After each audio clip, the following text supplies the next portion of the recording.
Hello and welcome to the Knit Girls. This is episode 351. I'm Laura, also known as Lala. I am Leslie, also known as You Don't Call Me Les. It's Tuesday, June the 6th, Yes. 2017. Today would have been my mother's birthday, were she not dead. But she did die several years ago. Laura's a terrible person. Truth. It never gets old. It never does. So anyway, this is a knitting show. We don't generally talk about deceased parents. Would you like to go first, or would you like me to go while you collect yourself? Why don't you go first? Okay. Sorry, my brain's still on dead mother. Laura's not actually a terrible person. This is a thing. Every time she would brag about, and not brag is the wrong word, like mention how her mom helped her do this or how her mom taught her that, my answer was always, well, my mom's dead. So, gotta laugh so you don't cry. That's the way it goes. So anyway, now you're making it sad. No, it's not intended to be sad. No, it's not funny anymore. Way to ruin the moment. It'll always be funny.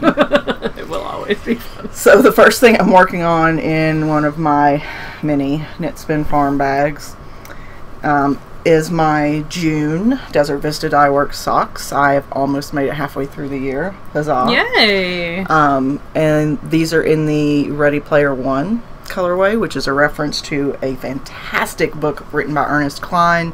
If you are at all into sci-fi in a sort of modern but it has like a lot of 80s references, right? I've yes. never read that book. If you grew up in the 80s, like pop culture, and you're into sci-fi, you will friggin' love this book. So give it a chance. Like, download a free sample from Amazon to whatever device. Or Audible. It costs you nothing for a free sample, and see if you like it. I've recommended Ready Player One to at least a dozen people, and every single one of them liked it. Except for Keith, who doesn't listen to audiobooks and never gave it a try. Aww. Boo, Keith. Anyway, this is Ready Player One. I'm very much digging the way that the stripes are working out. I didn't realize when I bought it that the gray and white stripes are skinnier than the others, even though you really can't tell that on the screen. Yeah. Isn't that weird how the screen makes them look equal and they're not? Yeah, they're totally not. Oh, that's funny. Is it the angle that you're holding? Maybe if I get closer. Yeah, you can tell there, kind of. They're like 3-row. The gray, the little light gray and dark gray is like 3 rows. Oh, it's the back. They look skinnier than the front, too. Maybe. Oh, God, this is tangled around like 4 things now. That's what you get for trying to show off your works in progress. So, I worked on this weekend while we were out of town, mostly. Yeah, we had some good knitting time. From this red all the way to here was knit at a comedy show. About 2 hours, maybe a little less. And I'm just knitting a plain sock. I was going to do a heel, but then I just kept going, so I'll do afterthought heels. Okay. Excuse me. These are knit on 2.25mm needles, as are all of my fingering weight socks, because I'm a relatively tight knitter. 2.25's what? A 1. 1? Mm-hmm. Yeah. The second thing that I am working on is my Zephyr Cove shawl. This is a pattern by Romy Hill. I have been working on it for a couple of weeks. It is a 2-color garter ridge pattern with some feather and fan detail at the end. It does have picot bits along the edge that I'm not doing, just because I'm not a huge picot fan. I'm using with pointed sticks, that's the yarn dyer, and it's in the crayon base, which is the little slubs of color. The green is sea foaming at the mouth, and the gray is soft kitty. And I worked on this a bit this week, but now I'm at a point where I'm juggling 2 yarns, and even though it really shouldn't be that hard, for some reason I get tangled every friggin' row. So this is my sitting down to watch TV knitting. I can't work on it like while I'm at a work meeting because it's too much to juggle 2 yarns in the project and a laptop. So I like it. Did you show the stripes? not yet. Okay. I'm untangling. So I've gotten to the point where I've got 10 sets of stripes. I've got to get to, I think, 18. And then I'll see where my yarn is with the gray, because the stripes are the last point where you use the gray. And Romy does give you instructions on how you can add more stitches. Yeah. You just have to add them in a certain number. Like, I think they have to be in repeats of 22 in order to work with the lace border. Yeah, that makes sense. So every 4 rows are 2 stitches increased, and I would need 11 rows, 11 sets of 4 rows. So 44 rows. Yes. That's a lot of rows. That is a lot of rows. So I'm not, or I'd have to do a couple of quicker increased rows, but that would sort of affect the shape of it a little. Anyway, I'm knitting this on 4.0 millimeter needle, which is a US size 6. It's very, very simple. It's just the yarns get tangled. So oh, pudding. Haven't They're worked on it tangled a again ton. right now. Yes, they are. Part of it might be because I'm cramming them in this really small bag, and I should have. You need better ball management. I do. Ball management. That is now the title of the episode.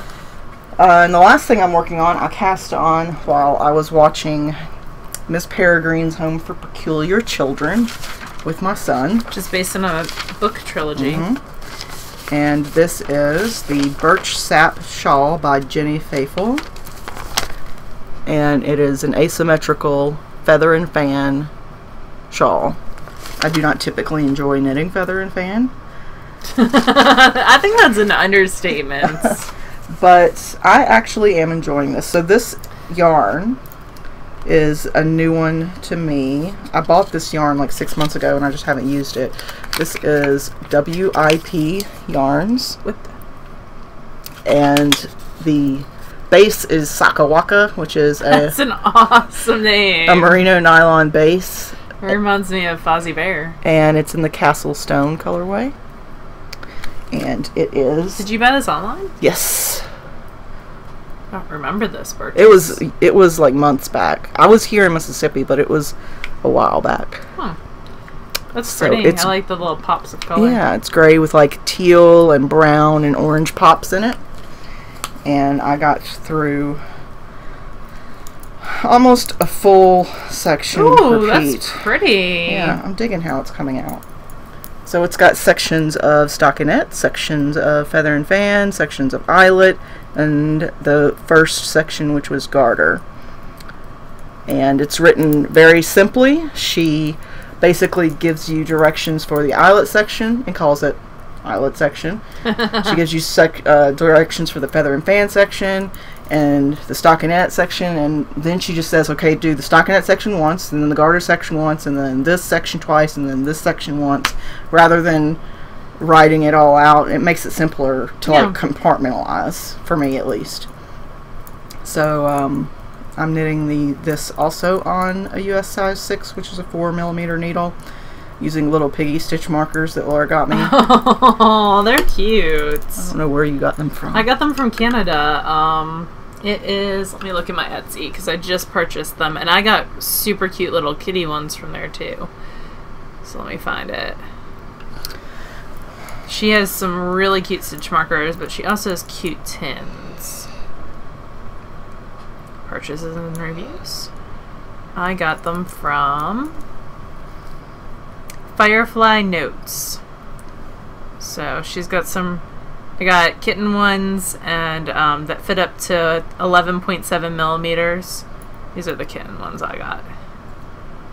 They look like that. They're super cute kittens. Yeah, they're round with little ears on them. Yep. And then I got Leslie the pigs. Yep. And that's Firefly Notes. She's on Etsy. And they were relatively inexpensive and very cute. $8 for mine, $12 for your pigs. And they're both snag free. Yeah. And they got here very quickly from Canada. They're heavy, but I feel like that's okay because it's a heavier weight. Like it's a shawl, it's not socks, so the weight doesn't distort anything. Doesn't bother you?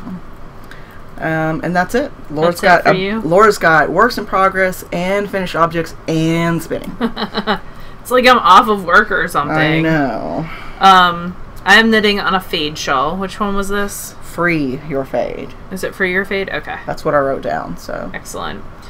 So it's covering it. That's what you can say. I know. Leslie likes to write show notes, and then she covers them with pictures of us so that I can't actually see the show notes. Free Your Fade. Free Your Fade. So this is Free Your Fade. It's the new shawl pattern in the Fade series. Andrea Mowry. Yeah, she's got fade sweaters and what is it? Follow Your Fade, whichever one was. Find Your Fade. Find Your the original Fade. 5 there you skein go. Giant. And eventually I will knit that, but I wanted something. I had some cool yarn that I wanted to use, and proceeds from this pattern are going to help Republic of Wool with some medical costs that she has going on. Sorry, I had a weird loop. Alright, so it starts on this end, and it's got garter stitch sections, and then it's got these cool eyelet sections, and then it goes like big eyelet, big eyelet, little eyelet, and that's done by how many times you wrap. So this first skein is Republic of Wool. Woo! No, I thought it was Tempting You. No, this is Republic of Wool. The next one's Tempting You. I did them out of order when I gave them to you. I dropped my tag. So this is Republic of Wool. I got this at Twisted in Portland, and this is the Phantom colorway. And it's really, really pretty. It's like a mint green with pops of pink and purple and like a brown. It looks kind of like my seafoam color. Yeah, except your seafoam color has Tweety bits. Tweety bits, and this has speckly bits. So yeah, it does look very similar. Apparently, we are channeling our inner mermaid. Yeah, I do want to be a mermaid, and so I just started fading to the second color because you use 200 yards of the first one, which is perfect because I want to knit some Rose City rollers out of the rest of it. And that blue is Tempting You. I have messy balls, y'all. Like super messy balls. So this is Tempting You. So I told you I got the Republic of Wool at Portland. I got this at Maryland, Sheep and Wool. This is like my awesome vacation shawl because I have 3 different vacation yarns in it. So this is Tempting You yarns. She's redone her tag since I got this. I think I got this, like 3 or 4 years ago. It is dyed by one of the women who co-owns Clover Hill Yarn Shop in Maryland. Way. Yeah, and I love her stuff, and she finally put it online. Oh, so you can buy stuff online. This is the Stardust colorway, and it is sparkly. And it's got that pink in it, that pinkish purple, that is in the Republic of Wool.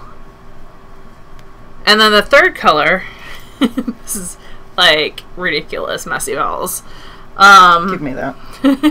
The third color is going to be some hedgehog in the concrete colorway, and it has the grays and that brown again, and it also has some of the blue that's in the Tempting You. You can see it right there, and a little bit of the pink. And I got this at Fancy Tiger when we were in Denver. Oh. I didn't realize that till I saw the tag on the back. Oh. So it's like awesome vacations. Yeah. So Maryland, Denver, and Portland, awesome places we've been in like the last 3 years. And I'm super excited. This is her old space, I think. It's super soft. I have hedgehog. I've never knit with it before. I have lots of Tempting You and lots of Republic of Wool. I've knit with Republic of Wool before, but I've not knit with Tempting You before. But thank you for cleaning up my ball for me.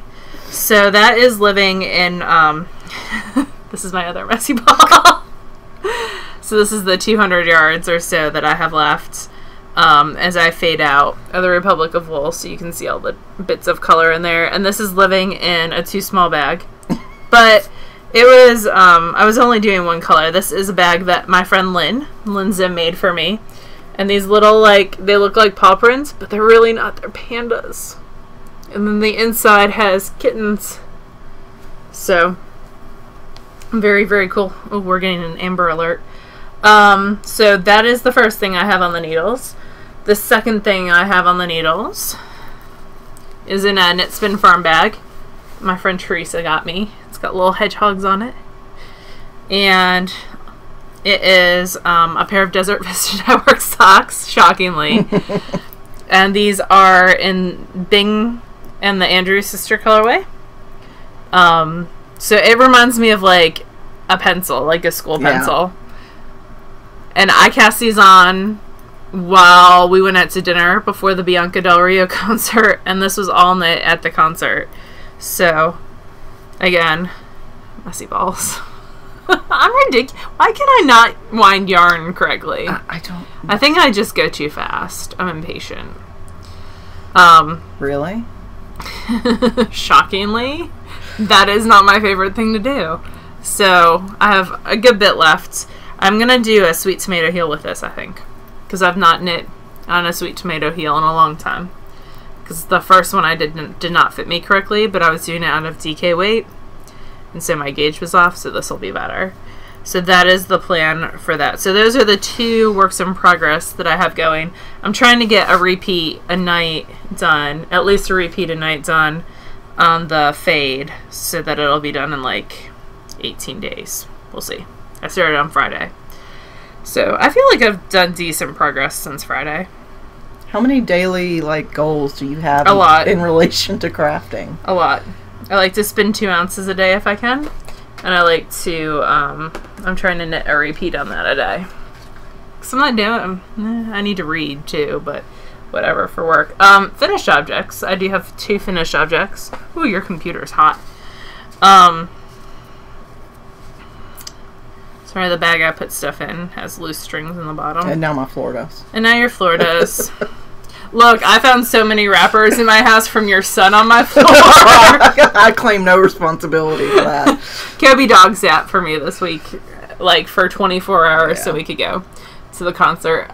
So these are Desert Vista Dye Works in the Peacock colorway. It is one of CC Almond's patterns. It's like French vanilla cappuccino, I think, something like that. It's her simple one from her first book, Coffee with Cece. And it was really good. All the mistakes are mine because that's how I roll. I haven't tried them on yet. I need to try them on and see fit. If they don't fit me, then they're going to Rebecca, my sister, for Christmas because she wears a size 11 and I wear a size 10. And if they don't fit right, it's because I knew going in that I knit 8.5. So my total foot length is like 10 inches. And I was just knitting, and I got to like 9 inches before I started the heel.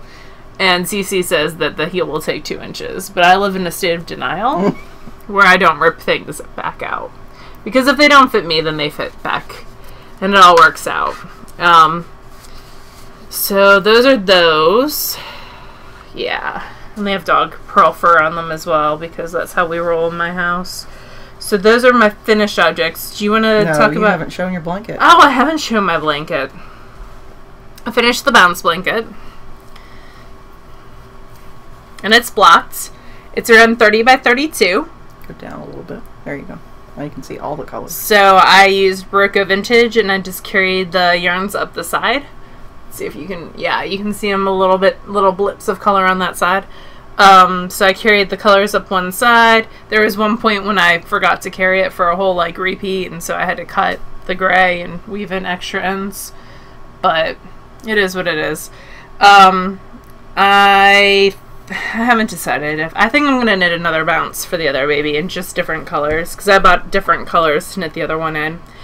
I used the pattern says you're gonna use 260 yards of the gray. I used 220 exactly, like a whole skein of the actually 218 because that's how much skein of Barocco has on it. I had like 1 yard left. Wow. So that worked out pretty perfect, and I'm sure it's because of the cutting of the ends. You would have to need more to weave in, which I didn't need because I carried it up the side. So this first one's done. Stroller size. It's the size that I used. I knit. I really like it. It is lace on every row, and it's really easy to mess up. On the wrong side rows especially, because you're doing the center double decrease. And I think center double decreases when you mess up. It's really, they're more complicated to fix, but also it's really, really obvious when you mess them up. So yeah, that's true. It makes like on the back side, you have to knit them through the back loop. So you're doing like knit 2 together through the back loop, or slip 2 together through the back loop. So you're slipping them and twisting them at the same time, and then purling one and then flipping the 2 over. So it's really easy if you don't get both of them to mess up. But I think it came out well. And I have one more to knit. So I need to get started on that because I have a feeling those babies might come a little bit early. So I need to get on it. I used 50 grams of each of the 4 other colors, so I have half a skein left. So I could do a second one just the same because I bought 2 of these, and I only ended up using 1. But I have a dark gray that I'll use instead, and then I have some like heathery blues. It's not going to gradiate quite like this. I think I might pop in the orange though, just so that they both have the orange, and that kind of ties it in. Because I like that bright contrast with the orange. That was knit on size 6 needles? 6 or 7s? I think 6. Yeah, 6 cubics. Knitter's Pride, which I will not use for the other one. I'll go into my stash and get another set of interchangeable needles to use for that because they were not my favorite. But I wanted to give them a good, fair try on a project. So that is it for me. Do you have any spinning? No, because I did ply the Fool's Paradise, but it was underplied, so I'm running it through again in the ply direction to add more twist to the ply. So sorry, it sucks for you. You gotta talk some more. So I have I have 2 finished skeins, and then and one's just an itty bitty finished skein. So I've been working on spinning a patchwork kit from Hello Yarn. A patchwork kit comes with a pound of different like odds and ends, and so what I've been doing is spinning them as singles, pretty thin, and then chain plying them so I get color blocks, and eventually I'm going to use this for a blanket for me. I think I'm going to do a chevron blanket for me, and then just switch as I run out of colors, like at the end of the row, and just keep going. Just a basic chevron pattern, because sometimes I spin them thinner, sometimes I spin them a bit thicker, and I think that'll be consistent. If I did like squares or something that I had to join, then they would be different sizes, and that would drive me. Because I do like that Tin Can Knits like pop blanket.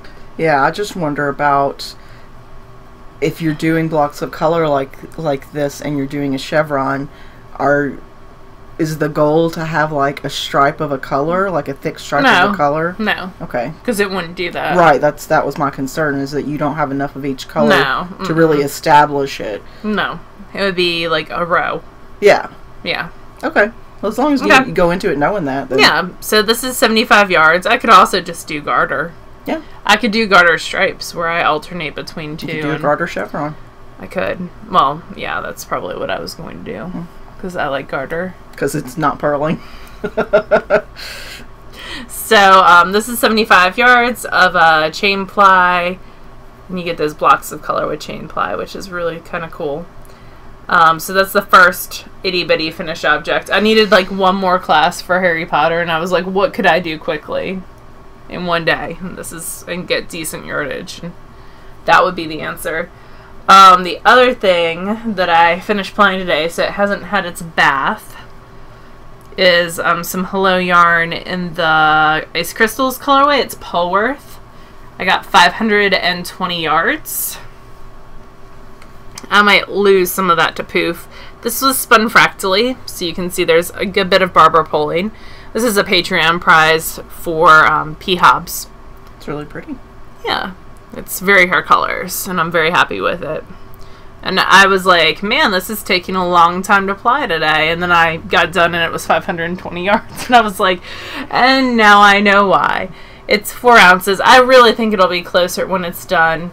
It was actually 525, but I subtracted the 5. But now looking at it, I think it'll poof even more than that. So it'll probably be close to 500, all said and done.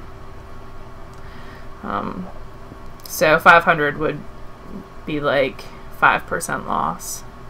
I think that's about right for this, for Polworth. This is guesstimation station. It is, because I'm not going to reskein it after I give it a nice little wash. So, and I didn't twist it as much plying as I normally do. It's not a bad thing. But no, it's more of a lace weight, so I didn't. If you're gonna do something with lace, you don't want a ton of twist because it'll close your eyelets a little bit. So, anyway, I just feel like a more relaxed ply will let it lay nicer as well. And then the last two things on bobbins are finally, this has been on the bobbins since November, maybe December. The Hello Yarn Merino Silk blend. It's a black silk, which makes it really, really pretty and dark in the Waterweed colorway. This was spun on my Ladybug. The others were spun. This was spun on the Hanson, which is probably why it got so thin. And then this was spun on the Lundrum and plied on the Hanson. And this will be applied on the Hanson because I like plying on the Hanson.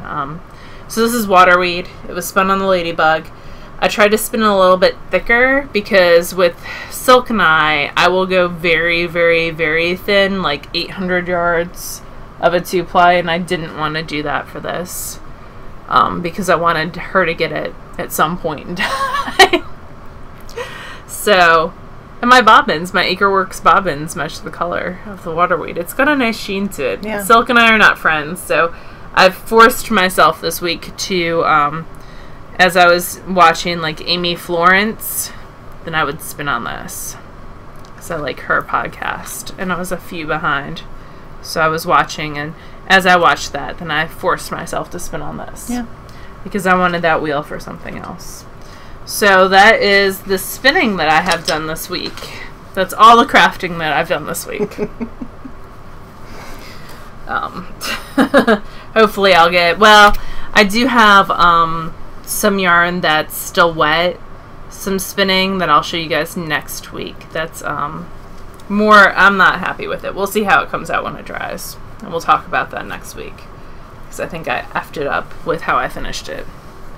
It'll be fine. It's for an owl, so it's a learning experience. And you gotta learn somehow. And I'll know better for the next time. Or I just won't spin that structure again.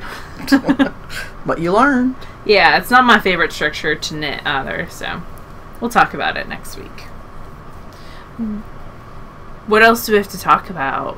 What are you... I'm not listening to Burn For Me anymore. I need to take that off. What are you reading? I don't actually remember what I'm reading.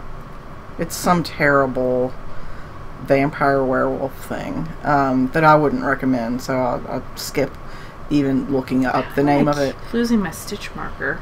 But I am listening to the Kate Daniels series on Audible. That's written by I like that narrator, Alana Andrews. It's narrated by Renee Rodman, I think. And I've already read all the books. Well, not all of them. I don't think I read the very last one. But you haven't read the last one yet? I don't think so. Huh.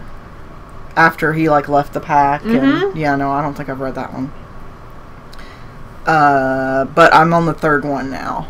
I started listening to them last week, and I really I feel like I want to hire Alana and her husband and just force them to write for me all the time. Slave labor. Because I like everything they write pretty much. The Edge series isn't my favorite, but I do appreciate, the writing.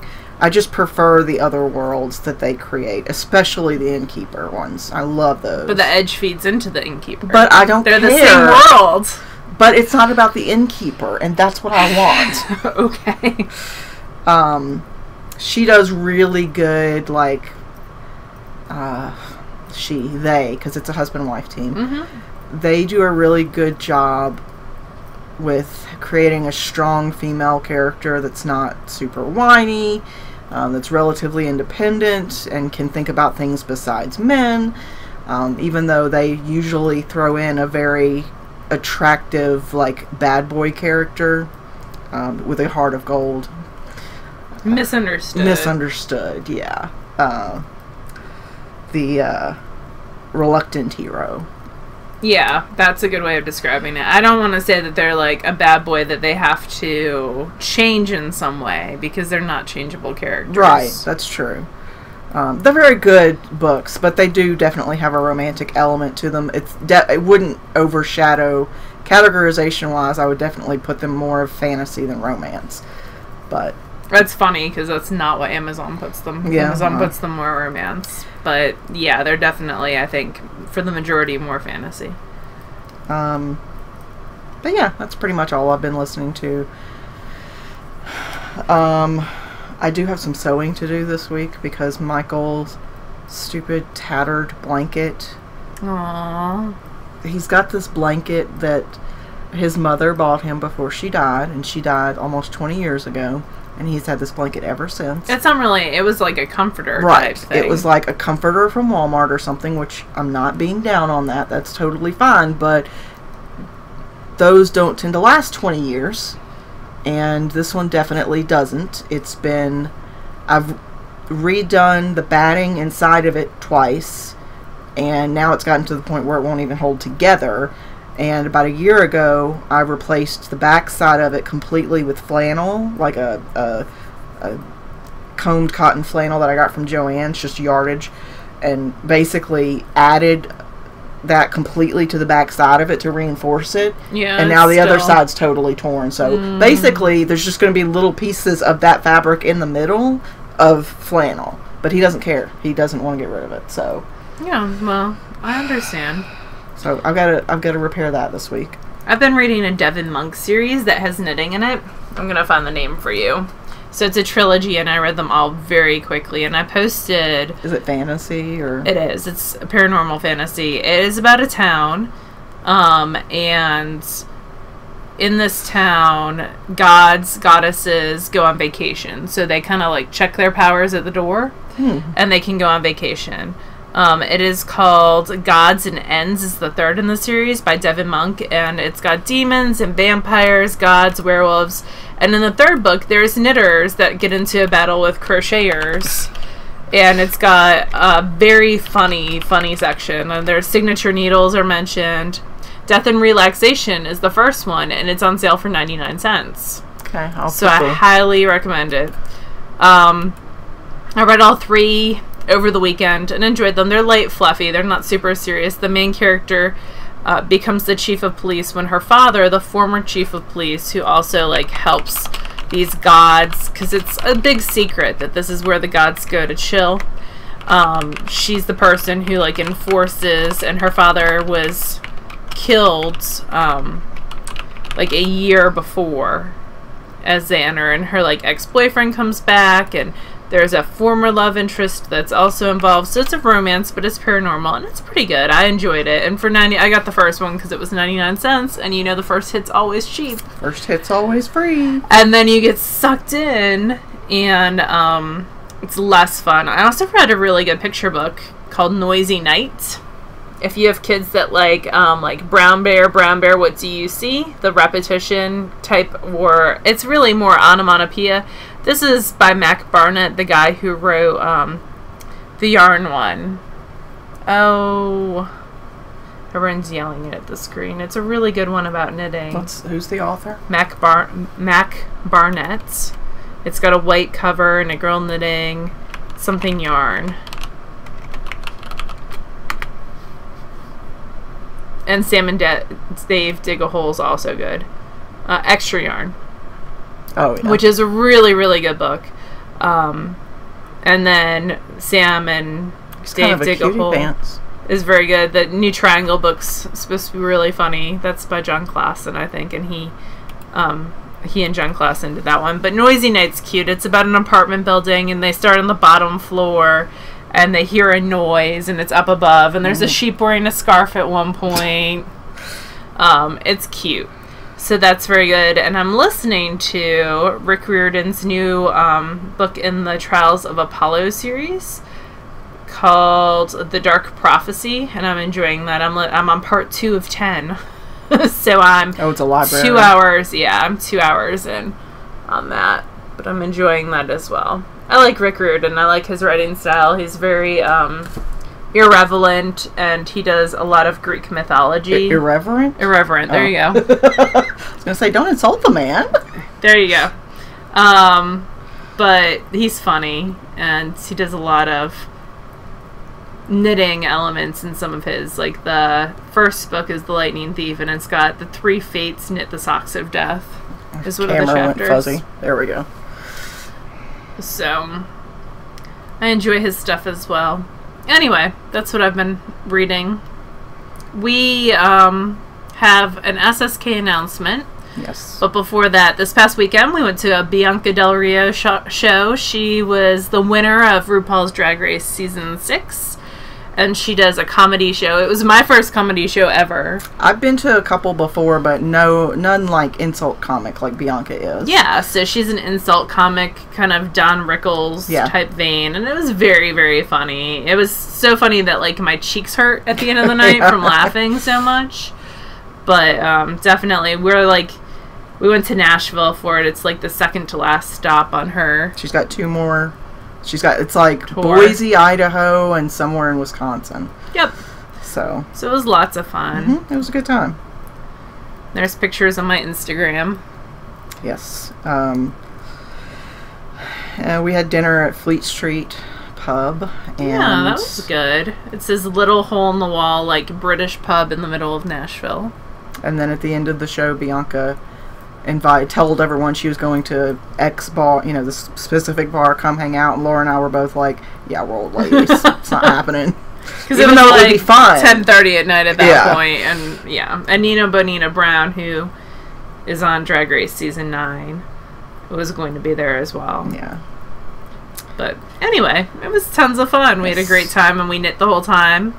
And that was great as well. We had a lot of people commenting on our knitting It is definitely a conversation starter. We had lots of people. Which was fun. Because we were waiting in several different lines throughout the process. And we had all sorts of people, start conversations about the knitting. And there was a guy, a couple behind us when we were sitting. They were talking about the stuff that they knit. And then there was a couple to the right of me who it was a husband and wife, but it was supposed to be the wife and her son, who is a knitter, but the son had some sort of conference thing for school that he couldn't get out of. And then there was another lady in the line behind us, and she helped untangle your yarn. Yes. Her and her, I would say son, or I would guess son, yeah. Were helping untangle your yarn. It was a very cool, eclectic crowd of people. Yeah. Nice diversity. Good people watching. And I did not get read by Bianca Del Rio for knitting, which was my anxiety dream the night before. Aww. So, she's too busy reading other people. Yeah, it was a good time. And then Laura has a teaching engagement. I do. I'm going to be at Ross Farm's Magical Fiber Fantasy Retreat in November. I'm going to be teaching a bunch of different classes there. It's from November 8th through 11th. It is in Orlando, Florida. I'm going to sneak away one day and go to Harry Potter Land. I'm super excited to see people there. I've never taught in Florida before, so that's very cool. It's a new state. And I'm excited to see a different crowd of people, so it's going to be fun. I'm excited, and there's some really other good people teaching, like Liz Gibson, Tanis Gray, and someone else who does really cool sweaters. And now I can't remember her name. Here, I'll click the link. Will you click the link for me? Because I made it a link. It was like to the point where I was like, man, I want to go take classes with Laura Alor. Yeah. Oh, okay. Yeah. So Liz Gibson, me, and Tanis Gray. Yeah. So it's going to be lots of fun. We've hung out with Tanis before, and I've hung out with Liz a little bit at TNA. Yeah. TNA before, so it's going to be tons of fun. So are sign-ups open? Or? Yeah, sign-ups are open. All right. So people can go ahead, and it's one of those retreats where you kind of like, it's all like a la carte, so you select right from the get-go what classes you want to take, what you want included. So it's really cool that way. Those Ross Farm people, they do a good job, yo. Excuse me. So, yeah, there's a link in our show notes on the website, TheKnitGirlls.com with 3 L's, or you can just go to Magical Fiber Fantasy Retreat. Yeah. .com. It's going to be lots of fun. And last but not least, we have an SSK announcement. Yeah. An email has already gone out to every single person that is still on the waiting list for SSK. But we are going to have several spots up for grabs on Monday, June 12th at 2 p.m. Central Standard Time. I need to make sure I'm our dating time. correctly. I think as of right now, there are 9 on-site spots and 4 day pass spots. I'm not fading correctly. But for accuracy, there's a link in the show notes directly to the Ravelry page with all the information. As of right now, you need to be on the wait list already to claim a spot. If the spots go for 24 hours and there's any left, at that point I'll open a new thread and it'll be first come first serve, even if you're not on the wait list. Yeah. Now, to be fair, last year when we did this and every year that we've done this, the spots haven't lasted through. No, we've had 1 year where there was open. Did we? Mm-hmm. I don't remember. It was that. like year 3. Okay. Well, anyhow, just keep your eye on the Super Summer Knit Together group on Ravelry if you're interested in claiming a spot, either from the wait list or not from the wait list. And all the information about payments and dates and everything is in that thread. Yep, and it's on that Ravelry board. And I think that's it. I think so. I did not get much work done on my fade. I got a stripe done on my Yay. sock, so that's something. But yeah, we're recording late in the week because we traveled yesterday and you had to take animals to the vet. I had to take animals to the vet. yes. It's been a very busy week and it's Tuesday. Being a grown-up sucks sometimes. It really does. It happens. But anyway, we'll be back this weekend and we hope you guys have a great week. Bye, y'all.